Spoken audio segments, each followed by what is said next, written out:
Bonsoir Sam. Bonsoir, c'est un plaisir d'être avec vous. Ben écoutez, c'est un réel honneur de vous avoir sur le plateau pour une première fois de Théovox Actualité. On est vraiment honoré de vous avoir et on a convenu qu'on était pour s'appeler par nos prénoms Oui. durant cette entrevue-là.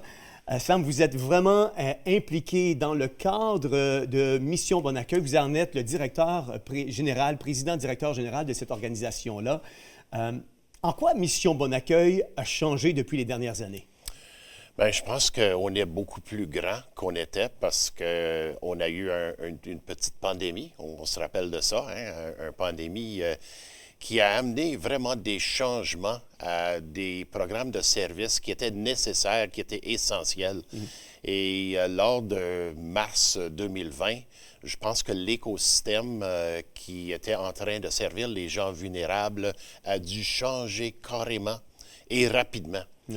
Et nos services aujourd'hui sont vraiment axés sur le logement et aussi de mettre fin à la précarité des gens. Absolument. Ce qu'on veut vraiment, c'est d'amener des gens vers une étape où ils n'ont plus besoin de nous. Oui, ça a été fondé en 1892. Wow. Je ne suis pas le fondateur, par exemple.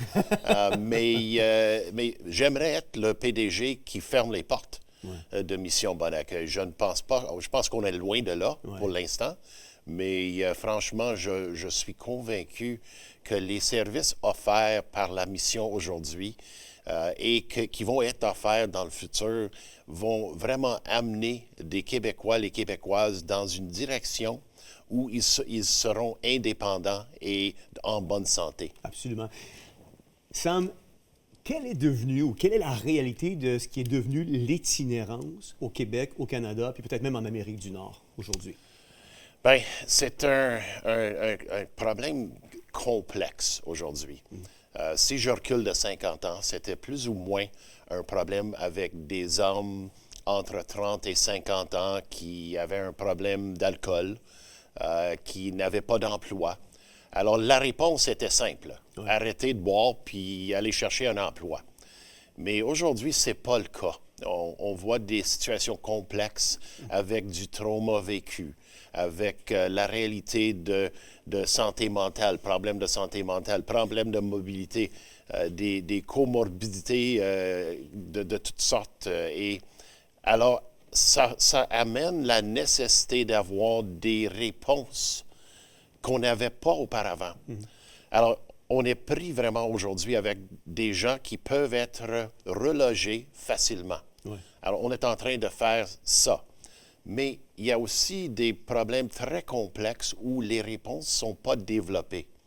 Et c'est là où j'encourage mes partenaires dans les gouvernements de développer ces réponses et de s'assurer que le financement existe pour des organismes comme Mission Bon Accueil, parce qu'on est en train de faire les choses qui sont essentielles, absolument, mais on doit le faire à l'échelle.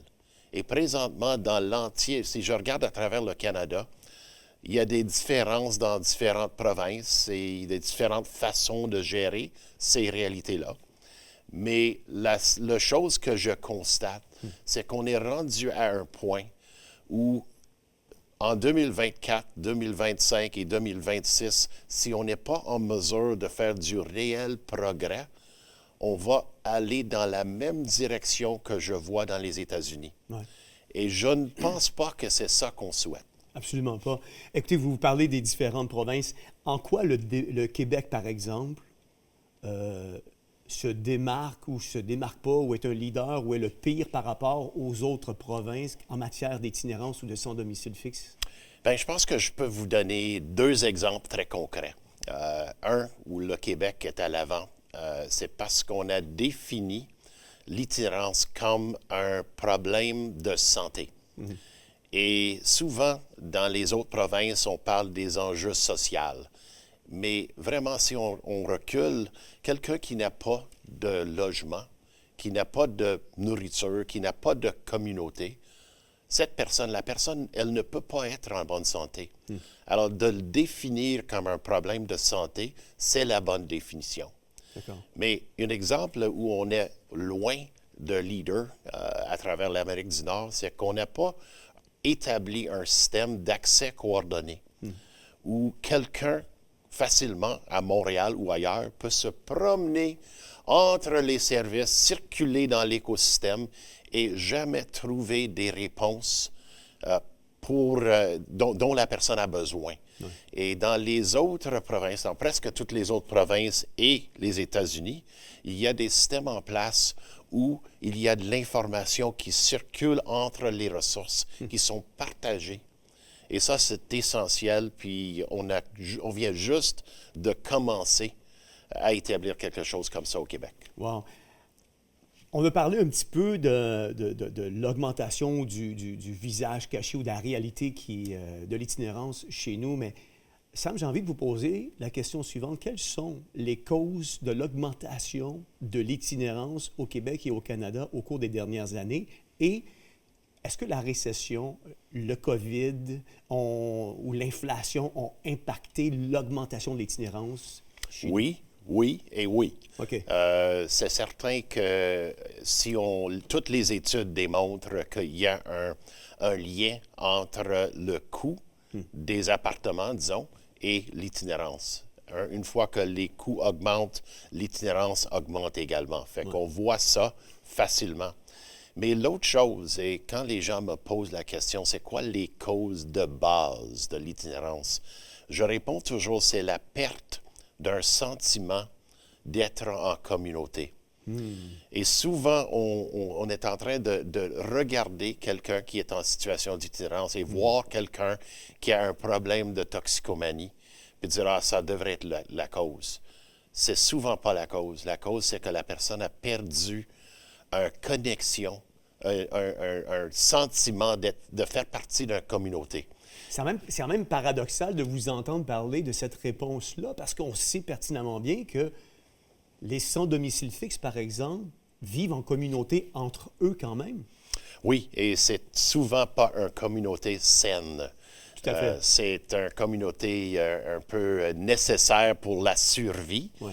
Mais souvent, c'est pas quelque chose qui est souhaitable. Je dis souvent qu'il n'y a personne qui décide qui va devenir itinérant. Ouais. C'est pas quelque chose qui est une ambition. Je ne me lève pas le matin en disant « Je pense que je vais essayer l'itinérance aujourd'hui ». Alors, c'est une condition qui arrive à quelqu'un. Et la difficulté, c'est que le plus long que la personne vit dans cette situation-là, le plus ça devient difficile de le rejoindre. Ouais. Et c'est ça qui est préoccupant, franchement, parce que quelqu'un qui vit dans la précarité pendant des années ou des mois même, va voir l'entrée en logement comme un risque. Oui, tout à fait. Si on parle de nombre ou une estimation, pouvez-vous nous donner le nombre de personnes sans domicile fixe dans la province du Québec ou le Canada, ou peut-être si vous avez le chiffre pour l'Amérique du Nord? On parle de combien de personnes qui sont sans domicile fixe aujourd'hui? C'est un chiffre qui n'est pas facile à préciser parce qu'il y a de l'itinérance qu'on peut voir et qu'on peut comptabiliser, mais il y a aussi des gens qui sont en situation précaire. Même les gens qui viennent à nos épiceries gratuites, ce sont des gens qui sont logés, mais ils ont de la misère à joindre les deux bouts à la fin du mois. Ouais. Et est-ce qu'ils sont en danger de devenir itinérantes? Oui. Mais le chiffre qu'on utilise à travers le Canada, c'est à peu près 40 000 personnes tous les soirs. Wow. Qui veut dire que ce sont les gens qu'on connaît, qui n'ont pas d'adresse fixe. Souvent, ils sont à l'intérieur. Ce pas des gens qui sont carrément dans la rue, mais ce sont des gens qui ont besoin d'un logement permanent. Ouais. Et franchement, ce que je dis toujours, c'est que ici, au Canada, l'itinérance n'est pas quelque chose qui est essentiel. Ça ne devrait pas être le cas. On est un pays riche. Ouais. On est capable d'amener des réponses. On connaît les réponses. Les réponses sont connues. On n'a pas besoin d'autres études. Même les solutions sont en place, mais pas à l'échelle. Absolument. Quels sont, parce que je sais qu'il y a beaucoup de, comment on appelle ça, là, des endroits où que les itinérants peuvent, ou les sans domicile fixe peuvent aller passer une nuit à la chaleur, par exemple. Là. Quelles sont les principales lacunes dans les services d'urgence et de soutien disponibles pour les sans-abri au Québec? Et quelles sont les recommandations pour améliorer ces endroits-là? Je pense qu'il y a plusieurs choses. On a été pris vraiment avec un modèle je veux dire, un modèle de service qui date de 50 ans. C'était basé sur des principes cariatifs. On donne de la soupe, on donne un lit pour la soirée, on donne la possibilité d'avoir une douche, puis on dit, ben le matin, allez-vous-en, puis revenez demain soir. Et il y avait des places également pour des personnes qui avaient de la difficulté d'aller au cours de la journée. Ce qu'on a constaté, puis on a présenté au gouvernement du Québec, c'est un document qui s'appelle 3 pas de plus. Et dans 3 pas de plus, on disait il faut absolument avoir des services 24/7. Sans des services 24/7, des gens vont être perdus dans l'écosystème.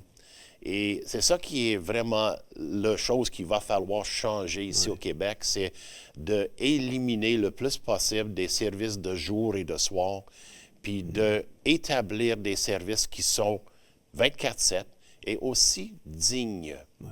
Souvent, on a été pris avec des sous-sols d'église, des matelas à terre. Et moi, je dis souvent, on avait un système qui donnait aux personnes vulnérables quelque chose. Puis on attendait que les gens appréciaient ce qu'ils ont été donnés. Ouais. De mon côté, je pense qu'ils ont besoin, ils ont le droit même à l'excellence, pas à quelque chose qu'on donne ou on jette dans leur direction. Est-il encore des préjugés par rapport au sans-domicile fixe à Montréal? Je parle de la perception des gens à leurs égards.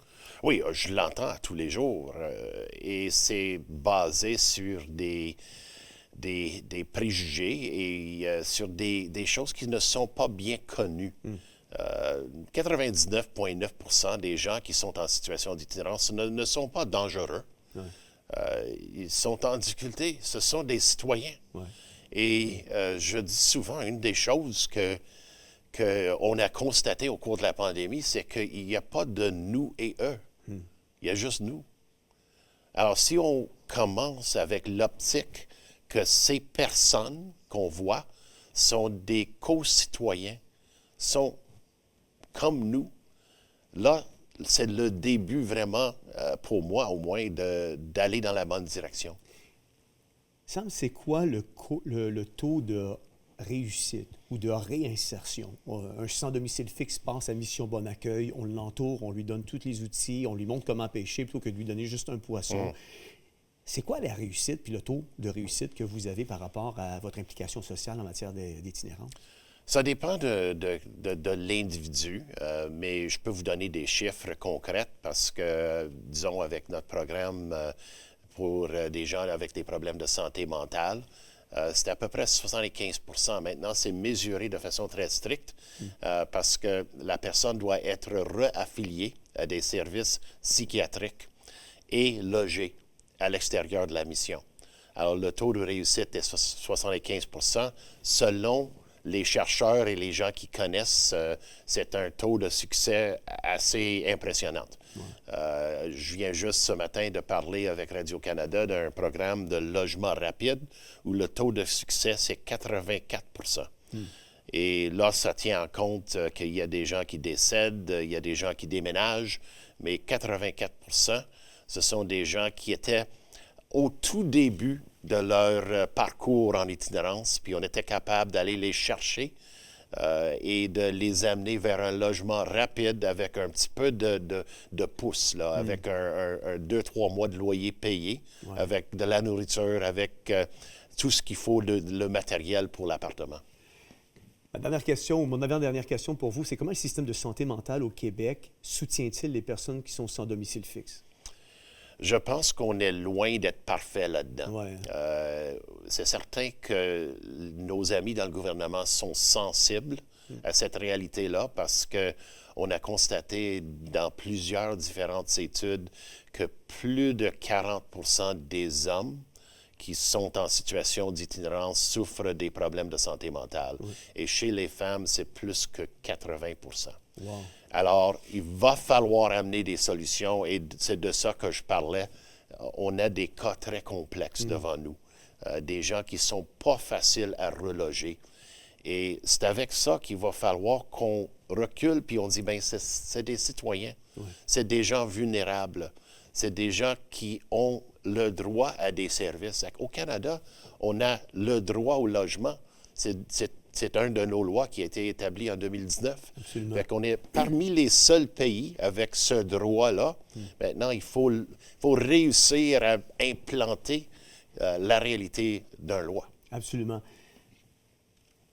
Enfin, quelles sont les principales actions aujourd'hui que la société civile, les gouvernements, je dirais même les citoyens, peuvent prendre pour aider ou vous aider, Mission Bon Accueil, à contribuer à la résolution de ce problème qui est devenu un problème assez complexe dans notre société aujourd'hui? Bien, je dirais deux choses facilement, puis il y a peut-être de multiples choses, mais un, c'est de parler avec vos élus, parce que les élus écoutent. Si vous envoyez un courriel, si vous parlez avec vos élus, que ce soit municipal, provincial, fédéral, c'est quelque chose parce que ce que je vois, c'est qu'il y a une sensibilité qui a été développée peut-être depuis 12 mois parmi les élus fédéraux et provinciaux. Je suis reçu avec beaucoup plus d'enthousiasme si je me compare avec les réunions que j'ai eues il y a 5 ans. Ouais. Mais la deuxième chose, je dis toujours à des gens qui veulent aider, n'essayez pas de faire quelque chose vous-même, mais regardez autour de vous pour voir s'il y a des organismes qui sont vraiment déjà sur le terrain, en train de faire l'ouvrage nécessaire, puis joignez-vous avec eux. Que ce soit du bénévolat ou donner de l'argent ou n'importe comment, mais essayez pas de le faire vous-même parce qu'il y a déjà des gens qui sont en action. Vous avez écrit, en terminant, un livre qui s'appelle « Good Job Done Better ». Good work done better. Good work done better. Et on va le voir apparaître à l'écran pour le montrer à nos auditeurs, mais ce livre-là, en 30 secondes, ça traite de quoi? Bien, ce que j'ai constaté, parce que je viens du secteur privé, comme vous savez, et j'ai vu un secteur en entrant où il y avait des gens qui avaient un cœur énorme, mais ils faisaient des choses qui n'étaient pas parmi les meilleures des choses. Fait que le principe de Good Work Done Better, dans les États-Unis, ils ont dit c'est du tough love pour les organismes communautaires, mais écrit de façon élégante. J'ai bien aimé ça. Fait que c'est un peu ça où je m'en viens à côté des gens pour dire hey, il y a une autre façon d'arriver à où on veut aller et de laisser de côté les anciennes façons de faire des choses. Oui. Je vais juste vous raconter une petite histoire avant de terminer. Sam, je me souviens à un moment donné, j'étais parti travailler un matin. Et puis, vous savez, j'ai des croyances, puis je m'étais levé ce matin-là, puis j'avais eu juste une prière comme ça en conduisant ma voiture. Je me disais, j'aimerais ça avoir l'opportunité d'aider quelqu'un aujourd'hui, d'une quelconque façon que ce soit. Et puis, je m'en vais au bureau. Et puis, sur l'heure du dîner, je m'en allais à une rencontre. J'étais directeur au niveau des comptes majeurs dans une entreprise de télécommunications au Québec. Et puis, je sors du bureau, puis je m'en allais pour aller voir un client sur l'heure du dîner. Et puis, je me souviendrai toujours, il y a cette personne-là, sans domicile fixe, qui est venue me voir. Puis qui m'avait dit, excusez-moi, qui m'avait dit, monsieur, j'ai vraiment faim. Et je me souviens, quand il m'a dit ça, j'ai décalé mon rendez-vous. J'ai pris le temps, puis je l'ai emmené chez McDonald's, qui était juste dans le même édifice, dans le même building. Et j'ai pas mangé, mais j'ai payé à manger pour cette personne-là, puis ça m'avait coûté près de 50 $ pour le nourrir. Il avait vraiment faim. Et je me souviens d'être embarqué dans ma voiture pour m'en aller vers pour m'en aller à mon rendez-vous d'affaires, puis j'avais appelé mon épouse. Puis j'avais dit à Nancy, puis je pleurais, puis je disais à Nancy, est-ce que tu penses que Dieu est fier de moi, d'avoir pris un peu de mon temps, de mon argent, alors que ça va bien dans notre vie, puis j'ai un bon travail, pour pouvoir aider ou nourrir quelqu'un qui avait vraiment faim. Puis j'étais tellement touché, puis je pense que des petits gestes comme ça, le faisant en collaboration avec des organisations comme la vôtre, où on peut se donner du bénévolat, où on peut donner de l'argent, où on peut réaliser qu'il y a un besoin qui est réel, qui est imminent, qui est présent dans notre société, puis on a besoin d'avoir des organisations, on a besoin d'avoir des gens comme vous qui de ces organisations. Certainement, probablement, vous pourriez faire définitivement plus d'argent dans une entreprise privée, mais on décide de faire ce qu'on fait parce qu'on veut que notre vie ait un sens, puis on veut contribuer au mieux-être de notre société. Et puis, je me souviens que mon épouse avait dit, oui, c'est ça. Je suis convaincu que Dieu est content de toi. Et moi, je veux juste saluer le travail que vous faites. C'est un travail qui est digne d'honneur et digne de mention. Et je voulais vous remercier pour tout ce que vous faites. Et vous avez aussi décidé qu'on pouvait faire tirer quelques-uns de vos livres. On va prendre quelques appels à la fin de l'émission pour pouvoir justement faire tirer Good Work, Done Better, un livre que vous avez écrit. Merci beaucoup, Sam, d'avoir été avec nous aujourd'hui. C'est grandement apprécié. Merci. Et c'est toujours un travail d'équipe. Absolument. Et une personne à la fois. Absolument. C'est comme ça qu'on change notre monde, une personne à la fois. Merci beaucoup, Sam. Vous savez, on a eu une entrevue extraordinaire avec M. Sam Watts et je veux juste vous terminer avec, j'aime ça terminer des fois avec un verset biblique et puis je lisais ce matin, ça me rappelait le passage trouvé dans Matthieu 25, les versets 35 à 40 qui dit « Car j'ai eu faim, vous m'avez donné à manger. J'ai eu soif et vous m'avez donné à boire. J'étais étranger, vous m'avez recueilli. J'étais nu, vous m'avez vêtu. J'étais malade, vous m'avez visité. J'étais en prison et vous êtes venus vers moi. » Les justes lui répondront, « Seigneur, quand avons-nous vu avoir faim et t'avons-nous donné à manger ou avoir soif et t'avons-nous donné à boire?